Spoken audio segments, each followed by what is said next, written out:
Hello and welcome back to my channel CBSE simplified. मेरा नाम है अनुपम मिश्रा।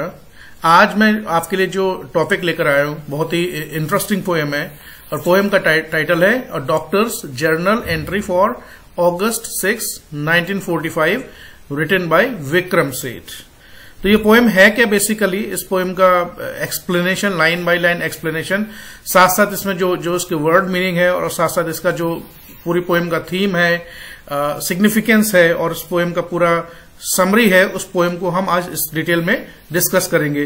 बेसिकली ये क्लास 9 इंग्लिश का जो इंग्लिश लैंग्वेज लिटरेचर का बुक है, खासकर आईसीएसई स्कूल्स में ये पढ़ाया जाता है। ट्रेजर चेस्ट में ये बहुत ही अच्छा पोएम है, doctor's journal entry for August 6, 1945 written by Vikram Seth. तो पहले पोएट के बारे में थोड़ा जान लेते हैं। आपने बहुत ही फेमस, बहुत ही जाने माने और बहुत ही प्रख्यात इंग्लिश पोइट हैं। So he is an English poet of Indian origin. उनकी पैदाइश हिंदुस्तान में हुई थी लेकिन वर्तमान में वो विदेश में रहते हैं। तो थोड़ा सा पढ़ लेते हैं, उनके बारे में जान लेते हैं। Vikram Seth, he was born in 1952 में। 1952 में कोलकाता में इनका जन्म हुआ था। प्रेजेंट टाइम में he is still living. He is a well known Indian poet and novelist. He studied at the Doon school and then at various other schools before going to Stanford University in USA and then to Nanking University in China for higher studies। तो जैसा कि मैंने कहा, भारत के बहुत जाने माने poet हैं। बहुत सारी कविताएं इनकी अलग अलग क्लासेस में, अलग अलग इंग्लिश की बुक्स में पढ़ाई जाती है। सीबीएसई एनसीईआरटी बुक्स में भी पढ़ाई जाती हैं। पढ़ाई उनकी जो हुई, देखिए वो दून स्कूल में पढ़े हैं। दून स्कूल बहुत ही फेमस, उत्तराखंड में देहरादून में स्कूल है। बहुत बड़ी जानी मानी हस्तियां भी वहां पर पढ़ी हैं। और उसके बाद फिर वो स्टैनफोर्ड यूनिवर्सिटी यूएसए में पढ़ने गए। फिर वो चाइना में हायर स्टडी के लिए गए। He has written a number of poetry books, novels and non fiction works. बहुत सारी पोइट्री लिखी उन्होंने, बहुत सारे नॉवेल्स लिखे हैं। नॉन फिक्शन में भी काफी कुछ उन्होंने लिखा है। और सबसे उनका जो प्रसिद्ध नॉवेल है वो है द गोल्डन गेट, जो कि 1986 में पब्लिश हुआ था। और उसके बाद एक दूसरा बहुत ही क्लासिकल उनका नॉवेल है a suitable boy, which was published in 1993। अब उनके जो अवार्ड्स हैं, इतने बड़े फेमस पोइट और राइटर हैं, तो बहुत जाहिर सी बात है बहुत सारे अवार्ड्स भी मिले। न सिर्फ भारत के अवार्ड्स बल्कि विदेशों में भी जहां जहां कई जगह उनको सम्मान मिला। Like he has got Padmashri उनको मिला हुआ है, साहित्य अकेडमी अवार्ड मिला हुआ है उनको, WH स्मिथ लिटरेरी अवार्ड मिला है, क्रॉसवर्ड बुक ये भी एक उनको अवार्ड मिला है।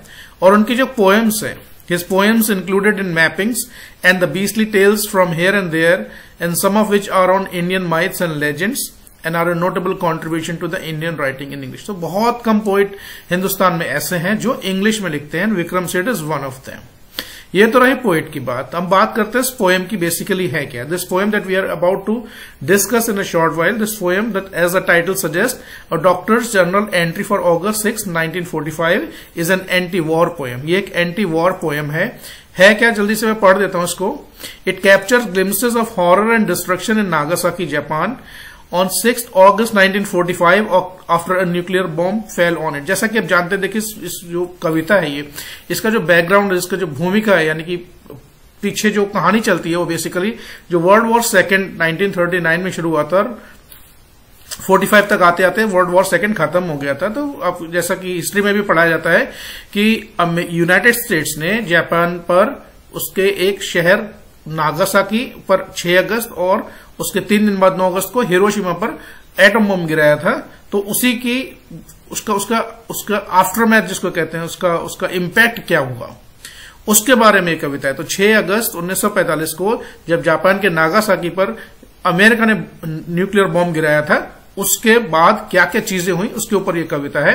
This poem consist of 63 lines in total 63 lines हैं। It is not divided into stanzas, जैसे टिपिकल एक पोएम का पैटर्न होता है कि poem is divided into stanza, लेकिन ये पोएम जो है पूरी ब्लैंक वर्स में लिखी गई है। देयरफॉर इसमें कोई राइमिंग स्कीम भी नहीं है। अब है क्या इस पोएम में? The speaker here is a doctor and a victim of the bomb. जो स्पीकर इस कहानी में, बेसिकली हम कहानी कहें या कविता कहें, फ्री वर्स में लिखी गई है। तो इसमें जो कह रहा है, जो स्पीकर है, बोलने वाला, वो खुद एक डॉक्टर है और उस जो घटना हुई थी 6 अगस्त 1945 को, उसका वो आई विटनेस भी है और विक्टिम भी है। On that fateful morning he found himself naked and lying on the ground. He looked around there was a blinding flash of light followed by another. तो एक के बाद एक दो धमाके होते हैं उस दिन, और जब वो बिस्तर से सुबह सोकर उठता है तो देखता है चारों तरफ शोर शराबा और चारों तरफ भगदड़ मची हुई है, लोग भाग रहे हैं, बिल्डिंगों में आग लगी है और लोग बेतहाशा भागे चले जा रहे हैं, चारों तरफ एकदम से तबाही तबाही एकदम से नजर आती है। His stone lantern was lit by itself. He realized that he was badly wounded. He called out his wife, who too was badly injured and dazed. वो जब उसको होश संभालता है तो अपनी वाइफ को सबसे पहले आवाज लगाता है और उसको रियलाइज होता है कि उसकी वाइफ भी बुरी तरीके से इस जो बॉम्ब गिरा था उसके परिणाम से काफी बुरी तरीके से घायल हो गई। They both came out to witness mass scale destruction of their beloved city. जिस शहर में वो रह रहे थे, जब वो अपने घर से बाहर निकलते हैं तो देखते हैं कि बहुत बड़े स्तर पर तबाही हुई थी। इतिहास में हमको पढ़ाया हुआ है, इसके ऊपर फिल्म भी बनी हुई है। What appeals to us about this poem is minute, detached observation of an eyewitness about the horrors of war, which fills our mind with revulsion against the warmongers. तो इस पूरी पोएम में लाइन बाय लाइन इस पूरा poem का बहुत ही detailed observation दिया गया है एक आई विटनेस के द्वारा, और आई विटनेस कोई और नहीं बल्कि खुद Vikram Seth the poet itself. और वो दिखाते हैं कि भाई किस तरीके से वहां पर किस बड़े स्तर पर तबाही हुई थी। तो जो हम जब इसके बारे में ऐसा कुछ देखते या पढ़ते हैं तो हमें ऐसा लगता है कि इस दुनिया में जो इतनी बड़ी बड़ी भीषण युद्ध होते हैं उनसे सिर्फ और सिर्फ जान और माल का नुकसान होता है, लोगों की जान जाती है और इसके अलावा कुछ होता नहीं है। तो ऐसे युद्ध को जहां तक हो सके टाल देना चाहिए। तो ये था पोएम के बारे में। पोएम की समरी हम बाद में बात करेंगे, फिलहाल हम पोएम की तरफ बढ़ते हैं। तो चलिए शुरू करते हैं। द मॉर्निंग स्ट्रेस्ड, काम, beautiful and warm, sprawling half clad, I gazed out of at the form of shimmering leaves and shadows. Suddenly a strong flash, then another startled me. तो कह रहा सुबह की बात है, जब मैं सुबह सोकर उठा, बिल्कुल शांत चित्त बिल्कुल माहौल था। बाहर मैंने देखा धूप खिली हुई थी, मौसम बहुत ही बड़ा सुहावना हो रहा था और बहुत ही सुंदर मौसम हो रहा था। स्ट्रॉलिंग हाफ क्लैड, लगभग मैं चूंकि बिस्तर से सोकर उठा था सुबह, तो बिस्तर से लगभग सोकर ही उठा था और अंगड़ाइयां ले रहा था और लगभग मैंने आधे अपने कपड़े पहने हुए थे। I gazed out of the form of the shivering leaves and shadows. जब मैं अपने कमरे से बाहर की तरफ खिड़की से देखा तो बाहर जो घर के बाहर जो पेड़ लगे हुए थे उनको, उनकी हिलती हुई पत्तियों को देखा और मैंने उसकी परछाइयों को देखा। और तभी एकदम से क्या हो, मुझे एकदम बहुत जोर से मुझे रोशनी दिखाई पड़ी और उसके बाद एक और जोर से रोशनी दिखाई पड़ती है।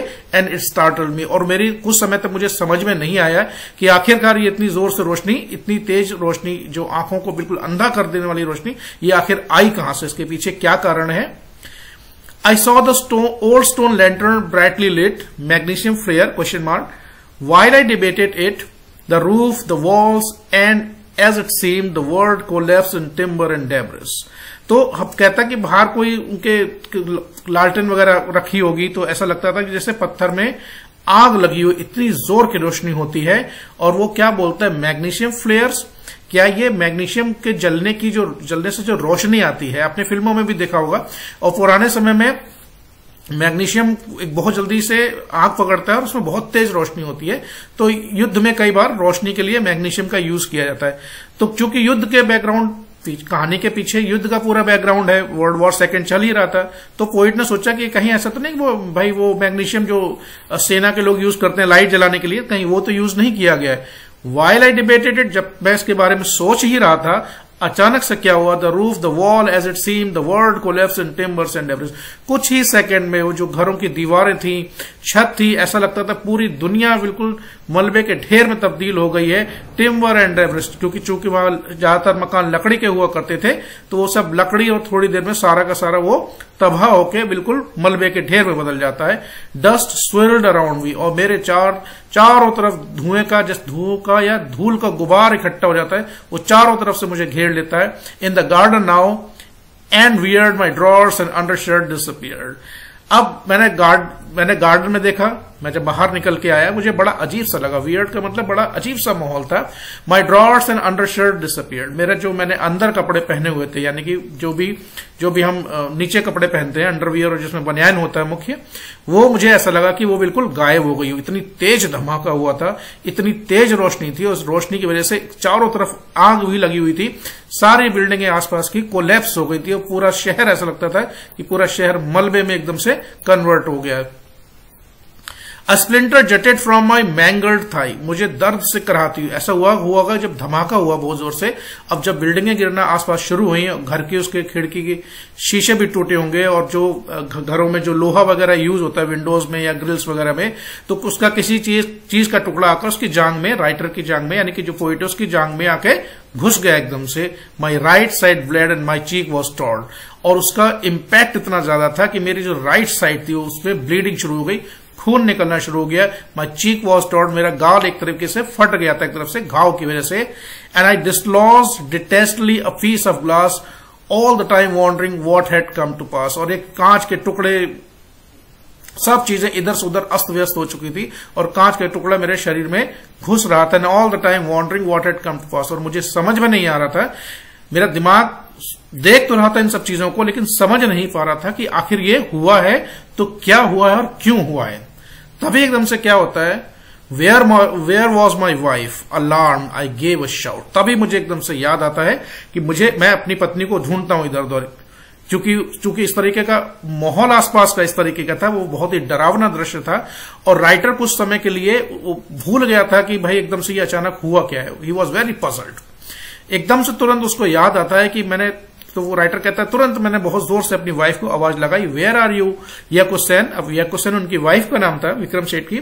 तो उन्होंने कहा कि भाई ये तुम कहां हो। My blood gushed out the artery in my neck, मेरे जब मैंने उनको जोर से आवाज लगाई तो मुझे ऐसा लगा कि मेरे गले से खून निकलने लगा। खून शायद हो सकता है कि चूंकि गाल उनका फट चुका था और कई जगह से वो ब्लीडिंग कर रहे थे, शरीर के कई हिस्से में कांच के और लोहे के टुकड़े भी घुसे होंगे उनके। तो कहने का मतलब ये कि वो इंजर्ड हो गए थे। उस बम का धमाके का इम्पैक्ट इतना ज्यादा था कि कि मेरी गर्दन से, मेरे मुंह से खून निकलने लगा। Scared for my life I called out panic stricken to my wife, और मुझे ऐसा लगा कि भाई मेरी खुद की जान अब बहुत ज्यादा खतरे में है और मुझे अपने अब जीवन की चिंता होने लगी थी। तो डर की वजह से मैंने सबसे पहले अपनी पत्नी को आवाज लगाई, ये जानने के लिए कि मेरी पत्नी कहां है और जहां पर है क्या वो सुरक्षित है क्या। तो अगले दृश्य में होता क्या है, पेल ब्लड स्टेन्ड फ्राइटेंड याकोसन इमर्ज। तो भी मैं देखता हूं, मैं अपनी पत्नी को अपनी आंखों के सामने देखता हूं और उनकी क्या हालत है वो इन 3 वर्ड्स में डिस्क्राइब किया है पोइट ने। पेल, चेहरा जो है डर की वजह से बिल्कुल पीला पड़ा हुआ, ब्लड स्टेन, पूरा शरीर में खून ही खून हो रहा है, क्योंकि वो शायद धमाके का असर इतना ज्यादा था, एटम बम का असर, तो आप समझ ही सकते हैं कि कितना लार्ज स्केल पर उसका इम्पैक्ट होता है। तो उनके भी वो बुरी तरीके से वो घायल थी, फ्राइटेंड, डरी हुई भी थी, वो उनके सामने आती हैं। और कैसे, holding her elbow, we will be fine I urge, let's go out quickly, stumbling to the street we fell trip by something at our feet. तो वो जब वहां सामने आई उनकी पत्नी, तो अपनी एल्बो को दूसरे हाथ से पकड़े हुए थी, वो ब्लीडिंग कर रहा था। और मैंने कहा कि नहीं ऐसे कोई परेशानी वाली बात नहीं, सब कुछ ठीक हो जाएगा। सबसे पहले एक काम ये करना है कि इससे पहले यहां पर हमें और ज्यादा नुकसान हो, we should go out quickly, हमें इस घर से बाहर निकलना चाहिए। तो जैसे ही वो दोनों पति पत्नी घर से बाहर की तरफ निकलते हैं, तो कहते हैं कि जब वो चल रहे थे गली में, सड़क पर जा रहे थे, तो ऑब्वियसली बात है क्योंकि इंजर्ड है, बुरी तरीके से डरे हुए हैं और सीधी सी बात है उनको भी अपने जान की चिंता है। तो जब वो गली में अस्पताल की तरफ जा रहे होते हैं तो तो राइटर कहता है कि मुझे ऐसा महसूस हुआ कि मेरे पैरों से कोई चीज टकराई। आई गेस्ड आउट, मुझे बड़ा आश्चर्य हुआ, मेरा मुंह खुला रह गया। When I saw it was a head, जब मैंने देखा कि वो एक किसी इंसान का सिर था। Excuse me please, excuse me, he was dead. और मुझे बड़ा उस इंसान को देखकर ऐसा लगा, कुछ कहा नहीं, मेरे से मुंह से गया। तो मैंने जब उसकी तरफ देखा, सीधी सी बात है कि इंसान का सिर्फ सर था, धड़ तो उसका कहीं नजर ही नहीं आ रहा था, तो उसका मतलब उसकी मौत ऑलरेडी हो चुकी थी। अ गेट हैड क्रश्ड हिम, हुआ क्या था कि वो जब धमाका हुआ उसकी वजह से कोई दीवार गिरी होगी किसी घर की, और दीवार में कोई गेट लगा था और वो गेट ने उसके नीचे कुचलकर उसकी मृत्यु हो गई। शायद गर्दन कट गई होगी उसकी, धड़ अलग हो गया, गर्दन अलग हो गई। There we stood afraid, a house standing before us tilted, swayed, toppled and crashed। ये 4 वर्ड जो उन्होंने डिस्क्राइब किए हैं, ये देखिए बिल्कुल आंखों के सामने बहुत सारे उन्होंने वर्ड्स ऐसे यूज किए हैं कि it presents in front of us a kind of an image. हम उस चीज को विजुअलाइज कर पा रहे हैं, इन शब्दों के माध्यम से हम उन सब चीजों को, उन दृश्यों को विजुअलाइज कर पा रहे हैं। तो पोइट क्या बोल रहा है कि हम वहां खड़े रह गए, हमारे समझ में नहीं आ रहा था कि हमें करना क्या है। वी वर अफ्रेड, हम बहुत डरे हुए थे। सामने से एक हमने घर देखा जो पहले झुका थोड़ा सा, फिर वो हिलने लगा और वो टॉपल डाउन होके मलबे के ढेर में क्रैश होके तबाह हो गया बिल्कुल। Fire sprang up in the dust, और उस घर में के गिरने के बाद उस घर में से आग का एकदम से गुबार उठा और चारों तरफ धुआं ही धुआं, चारों तरफ धूल ही धूल नजर आ रही थी। Spread by the wind it dawned on us that we must go to the hospital, we needed aid। और चारों तरफ अफरा तफरी का माहौल था और ऐसा लग रहा था कि भाई अब उनको समझ में नहीं आ रहा था कि हमें एकदम से करना क्या है। तो उन सबसे पहले वो डिसाइड करते हैं कि हमें दोनों को जैसे भी हो, किसी भी कीमत पर सबसे पहले हॉस्पिटल चलना है, बिकॉज वी नीडेड इट, क्योंकि हमें मदद की जरूरत है। और मदद कैसे? Medical help.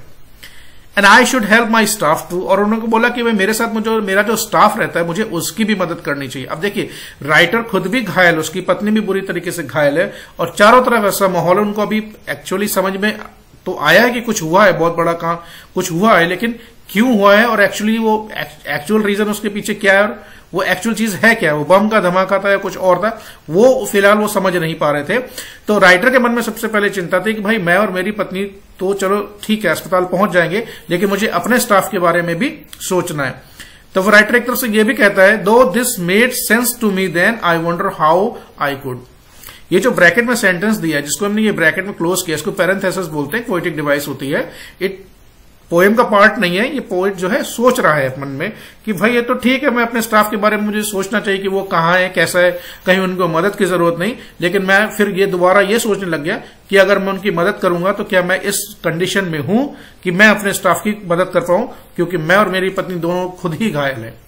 अब क्या होता है, ये हॉस्पिटल की तरफ चलना शुरू कर देते हैं। पोएट क्या बोलता है, my legs gave away, I sat down on the ground, thirst seized me but no water could be found. अब कह रहा है कि देखो मेरी टांगों ने जवाब दे दिया था पूरी तरीके से, मेरे अंदर स्ट्रेंथ बिल्कुल नहीं बची थी, तो मैं थक हार के जमीन पर बैठ गया और मुझे बहुत तेज प्यास लगी। लेकिन चूंकि वहां का माहौल इस तरीके का था, हर आदमी अस्पताल की तरफ भाग रहा है, चारों तरफ अफरा तफरी भयंकर तबाही मची हुई है, तो राइटर कह रहा है कि वहां पर पीने के लिए पानी का एक बूंद नहीं मिला। My breath was short but bit by bit my strength seem to revive and I got up at length. कह रहा है कि मुझे ऐसा लग रहा था कि मुझे सांस लेने में बहुत तकलीफ हो रही है और धीरे धीरे मुझे लगता था कि मेरी जो चलने की या सहने की ताकत है वो खत्म होती जा रही थी। तो राइटर थोड़ी देर वहां पर बैठकर आराम करता है। जब वो देखता है कि हाँ भाई अब मैं थोड़ा सा, मेरी एनर्जी थोड़ी सी वापस आई है और मेरी जो सांस जो अभी ऊपर नीचे हो रही थी थकान की वजह से वो थोड़ी सी नॉर्मल हो गई है, तो राइटर कहता है मैं अपनी सारी शक्ति को इकट्ठा करके वहां से उठा और हॉस्पिटल की तरफ चलना हम लोगों ने शुरू कर दिया। I was still without cloth but I felt no shame. कह रहा कि हमने कपड़े नहीं पहने हुए थे, मैंने कपड़े नहीं पहने हुए थे, जो पहने हुए थे वो बम के धमाकों आग की वजह से पूरी तरीके से तबाह हो गए थे। तो कह रहा है आई वॉज नेकेड, मैं नंगा था, मेरे शरीर पर कपड़े नहीं थे, but I felt no shame. लेकिन मुझे फिर भी किसी तरह की कोई शर्म महसूस नहीं हो रही थी। क्यों? क्योंकि वो सिचुएशन ही ऐसी थी, उस समय जान बचाना सबसे ज्यादा जरूरी था, क्योंकि लगभग हर दूसरा तीसरा आदमी शायद उसी कंडीशन में वहां से गुजर रहा होगा। क्योंकि ऐसा कभी भी होता है तो आदमी के लिए सबसे ज्यादा जरूरी होता है समय पर हॉस्पिटल पहुंचना और अपनी और अपने जो आसपास के लोग हैं उनकी जान बचाना। तो राइटर कह रहा है कि भाई भले ही मेरे शरीर पर कपड़े नहीं थे, लेकिन मुझे इस बात की कोई शर्म नहीं थी उस वक्त पर। This thought disturb me somewhat till I came upon a soldier standing silently, who gave the towel around his neck to me. My legs stiff with dried blood, rebelled. I said to Yakusan, she must go on ahead. अब मैंने देखा कि भाई सामने मैंने देखा कि एक सैनिक खड़ा हुआ था, वो चुपचाप शांति से खड़ा हुआ, उसने कुछ बोला नहीं। तो उसने सबसे पहले क्या किया, एक टॉवल दी जो उसके गर्दन में उसने लपेट कर रखी थी। Who gave the towel round his neck to me, उसके गर्दन में एक टॉवल लपेट रखी थी, वो टॉवल उसने मुझे दे दी। My leg stiff with dried blood, मेरे जो शरीर का खून था वो लगभग बाहर निकलकर जम चुका था और मेरे पैर बिल्कुल काम करना बंद कर चुके थे, रिबेल करने लगे। रिबेल का मतलब विद्रोह करने लगे, पैरों ने चलने से मना कर दिया। कहने का मतलब ये था कि उसका मन तो जो था वो कह रहा था कि नहीं चलो अस्पताल पहुंचना, इट्स वेरी नेसेसरी, अगर जान बचानी तो हॉस्पिटल पहुंचना है, लेकिन मेरे पैर मेरा साथ नहीं दे रहे थे। तो मैंने अपनी वाइफ याकोसेन को बोला कि भाई एक काम करो, तुम आगे चलो। She did not wish to, but in our distress, what choice had we? A dreadful loneliness came over me when she had gone. My mind ran at high speed. My body crept behind. वो उसका मन तो नहीं था मुझे छोड़कर जाने का, क्योंकि एक तरीके का मैंने अपनी वाइफ को ऑर्डर दिया कि भाई मैं नहीं चल पा रहा हूं तो कम से कम तुम तो जाओ। तो मैंने अपनी वाइफ को आगे भेज दिया, क्योंकि हमारे पास इसके अलावा कोई दूसरी चॉइस नहीं थी। तो जब वो चली गई तो मुझे एकदम से बहुत ही खतरनाक, ड्रेडफुल लोनलीनेस कहते हैं, बिल्कुल मुझे लाइफ में बिल्कुल एकाकीपन लगने लगा जब वो ऑलरेडी अस्पताल की तरफ जा चुकी थी। My mind rain at high speed, my body crept behind. मेरा दिमाग तो बहुत तेजी से काम कर रहा था, लेकिन मेरा शरीर जो है साथ नहीं दे रहा था। दिमाग तो ये कह रहा था कि जितना जल्दी हो सके हॉस्पिटल की तरफ पहुंचना चाहिए, लेकिन मेरी बॉडी जो है उस माइंड के साथ कोऑपरेट नहीं कर पा रही थी, क्योंकि वो इतना ज्यादा थका हुआ था, इतना ज्यादा बुरी तरह एक्सॉस्टेड और बुरी तरह घायल था। राइट, अब होता क्या है, I saw the shady forms of people. Some were ghosts, some were scarecrows, and all were wordless dumb.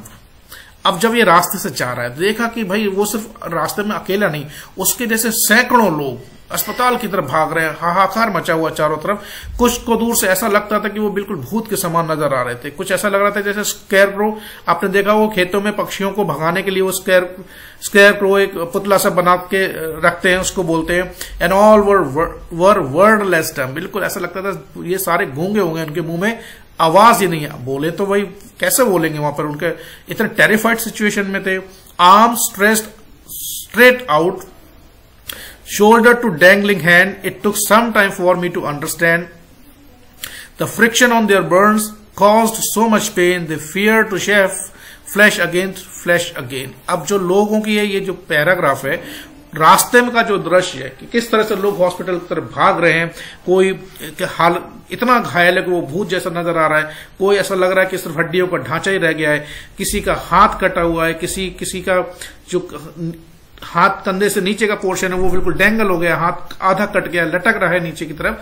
तो अब कहीं कहीं ऐसा हो रहा, भीड़ इतनी ज्यादा है कि देखो आग लगने से क्या कई लोगों के शरीर में बर्न भी हो गए होंगे, और वो जब भीड़ इकट्ठी चल रही है तो क्या हो रहा है कि एक से सटकर कोई अगर दूसरा व्यक्ति चल रहा है तो उसको ये भी डर है कि भाई एक दूसरे से शरीर हमारा रगड़ेगा तो हमें और ज्यादा इस वजह से पीड़ा होगी, तो एक डर ये भी है। लेकिन दे हैड नो चॉइस, उनके पास कोई चॉइस नहीं थी, हॉस्पिटल पहुंचना बहुत जरूरी था। अब होता क्या आगे, those who could shuffled in blank parade towards the hospital. I saw dismayed a woman with a child stand in my path, both without clothes had they come back from the bath. अब जब मैंने देखा कि भाई सामने तो पूरी भीड़ की भीड़ चली जा रही है, एक बहुत ब्लैंक परेड, लगता है कि हजारों आदमी एक दिशा में भागा चला जा रहा है और सब भागकर किस तरफ जा रहे हैं, हॉस्पिटल की तरफ जा रहे हैं। आई सॉ डिस्मेड, मैंने देखा एक बहुत ही निराश तरीके से एक औरत खड़ी है जिसके साथ एक छोटा बच्चा है, वो मेरे रास्ते में खड़ी है, और दोनों के शरीर पर कपड़े का एक टुकड़ा नहीं है। तो ये जो question had they come back from the bath question mark, basically ये क्वेश्चन नहीं है, ऐसे इसको बोलते हैं रिटोरिकल क्वेश्चन, जिसमें कोई सवाल नहीं होता है बल्कि वो स्टेटमेंट टाइप का ज्यादा होता है। तो राइटर कहता है, मन में कहता है कि यार ये क्या बाथरूम से या वॉशरूम से अभी नहाकर निकले जो इनके शरीर पर कपड़े नहीं। तो कहने का मतलब ये है कि जब बम जो गिरा है उसका जो इम्पैक्ट हुआ है, इतने लार्ज स्केल पर तबाही हुई है, सैकड़ों मकान तबाह हो गए, लोगों के शरीर जल गए, इतना तेज आग का जो इम्पैक्ट था, बिल्डिंगें गिर गई, लोग घायल हो गए, किसी की गर्दन कट गई, किसी का हाथ कट गया, किसी का पैर ब्लीडिंग कर रहा है, लेकिन सब के सब किस तरफ भाग रहे हैं, हॉस्पिटल की तरफ भाग रहे हैं। तो कहने का मतलब इन वर्ड्स के थ्रू बड़ा ही जो पिक्चर हमारे सामने राइटर ने क्रिएट करने की कोशिश की, अगर जब हम इसको विजुअलाइज करते हैं तो हम ये समझ सकते हैं कि युद्ध का जो परिणाम होते हैं। देखिए, ये हम सबको इतिहास के थ्रू पता है कि जब अमेरिका ने नागासाकी और हिरोशिमा पर एटम बम ड्रॉप कर दिया था, उसके बाद ही जापान ने सरेंडर कर दिया था अमेरिका के सामने और वर्ल्ड वॉर सेकेंड हो गया था। और आज भी हम हिस्ट्री में ये पढ़ते हैं कि उस जो न्यूक्लियर बम गिराए गए थे हिरोशिमा और नागासाकी पर, वो शहर तो आज दोबारा बन गए हैं, बहुत तरक्की कर ली जापान ने उसके बाद भी पिछले 50 सालों में, लेकिन उसका जो इम्पैक्ट है उसका इम्पैक्ट आज भी देखने को मिलता है। उससे इतना रेडिएशन फैला था कि कई पीढ़ियों तक जो विक्टिम्स थे उस हादसे के, उनके जो कई जनरेशन तक जो कहते हैं ऐसा कि वहां बच्चे अपंग पैदा हुए, डिसेबल्ड बच्चे पैदा हुए कई सालों तक। इतना भयंकर परिणाम था उस आगे क्या बोलता है, turn my gaze but was at a loss that she should stand thus till I came across a man without clothes and now the thought arose that some strange thing had stripped us all our clothes. तो मैं जब उसकी तरफ देख रहा था तो मुझे, और वो मेरे सामने बिल्कुल ऐसे ही खड़ी हुई। फिर मैंने एक देखा, till I came across a man without clothes, मैंने फिर एक और आदमी को देखा जो वो खुद भी बिना कपड़ों के था। तो मेरे मन में ये चीज एक विचार आया। क्या विचार आया? And now the thought arose that some strange thing had stripped us of all our clothes. मुझे ऐसा लगा किसी एक चीज ने हम लोगों को, सबको बिल्कुल पूरी तरीके से नंगा कर दिया, हमारे सब ने कपड़े छीन लिए। और वो स्ट्रेंज चीज क्या थी, राइटर अभी भी समझ नहीं पा रहा है कि बेसिकली ये क्या हुआ था। The face of an old woman on the ground was marred with suffering but she made no sound. Silence was common to us all. I heard no cries of anguish or single word. जो उस औरत, बूढ़ी औरत को मैं चेहरा देखता हूं, it was MARD with suffering. वो ऐसा लगता था भयानक कष्ट की वजह से, जो कष्ट हुआ है उसको, जो डैमेज हुआ है उसकी वजह से पूरी तरीके से वो एकदम से स्पॉइल हो गया चेहरा पूरा. But she made no sound. उसके बाद भी वो औरत कुछ नहीं बोल रही थी. That mean she had no complaint. अब देखिए भाई, देखिए युद्ध में सबसे ज्यादा नुकसान कोई होता है वो आम पब्लिक का होता है. और जितने भी ये युद्ध बड़े बड़े देशों के बीच में हुए हैं उसमें आमतौर पर सीधे सीधे पब्लिक का इन्वॉल्वमेंट नहीं होता है. पब्लिक इसके लिए, पब्लिक इज नॉट रिस्पॉन्सिबल. लेकिन सबसे ज्यादा इंपैक्ट अगर किसी पर पड़ता है तो वो पब्लिक पर ही पड़ता है. But she made no sound. उसके मुंह से कोई आवाज नहीं निकल रही थी. And silence was common to us all. और हम सब के बीच में बहुत एक शांति सी छाई हुई थी. I heard no cries of anguish not और अ सिंगल. मुझे उस किसी के मुंह से, वहां पर जितने लोग खड़े हुए थे, किसी के मुंह से कोई ऐसी आवाज नहीं सुनाई पड़ी कि कोई बहुत गुस्से में है या कोई बहुत परेशान है. चारों तरफ एक अजीब सी शांत वातावरण, पूरी तरीके से शांत खामोशी छाई हुई थी. शायद वो एक दूसरे से पूछने या समझने की कोशिश कर रहे हैं कि भाई आखिर जो ये हुआ है वो क्या हुआ है. ये तो थी भाई पोएम, उसका डिस्क्रिप्शन लाइन बाय लाइन. और अब हम बात करते हैं इस पोएम की समरी के बारे में.